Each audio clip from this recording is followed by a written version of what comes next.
Joining us now for more, former New Jersey governor and ABC News political contributor Christie. Governor, thank you as always for joining us. Of course, you helped Trump pick his first VP back in 2016 when he ultimately chose Mike Pence. What's your reaction to the J.D. Vance choice? Well, Linsey, look, it's a base choice. Donald Trump has decided that he is going to not try to expand the party by drawing in more independents than others. He's decided that what he wants to do is to try to further solidify his base. It's a reflection of how confident he feels right now about his chances of defeating Joe Biden. And J.D. Vance is a choice that's very appealing to the base, probably much less so to independents. Did you think that perhaps someone like Nikki Haley, who might have appealed more to moderates or independents even, perhaps might have been a better choice? No, Nikki Haley would not have been a better choice, because the problem for Nikki Haley is Donald Trump knows that she doesn't stand for anything.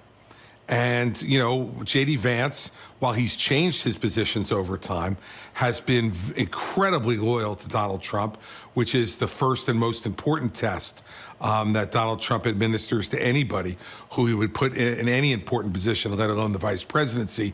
Nikki Haley is trying to work her way back in by coming and speaking at the convention, releasing her delegates to Donald Trump, endorsing Donald Trump. So she's doing the best she can to work her way back, but she got nowhere near passing that test for Donald Trump. And I don't think Donald Trump believes that she brings anything at the moment to him that he needs. Of course, today is happening in the aftermath of that attempted assassination over the weekend. Curious to know where you were when you heard about the shooting and your initial reaction. I was at home with my family when we initially heard about it. And gosh, it's an awful thing in this country to see what the anger and the division that have been wrought by so many people in political leadership in this country, either by actually, agitating that anger and divisiveness themselves, or by standing by and refusing to stand up to say we should be a more united country. Both of people who have done that have contributed, and I'm just happy that the former president was only hurt and not killed, which was clearly the intent of that attempt. And I think we all have to now take a moment to take a breath and ask ourselves, what kind of country do we really want this country to be? And how do we want to move forward? And I don't think that there's been enough of that conversation in this campaign. Hopefully there will be going forward. But given who the two candidates are, I'm not extraordinarily hopeful.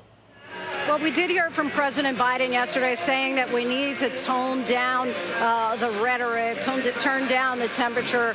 Donald Trump has said that he has ripped up his speech, that he started over because he wants to unify. You know Donald Trump as well as most. Do you think that it's going to be possible for him and the Republican Party at large to turn things down? Well, it's certainly not his instinct, Linsey. And, even someone who's 78 years old has the capacity to change. The question is, will he, or will he just go back to those things which are instinctive for him, which is, anger and tough talk and that kind of thing that he does extraordinarily well. So it'll be interesting to see what he does.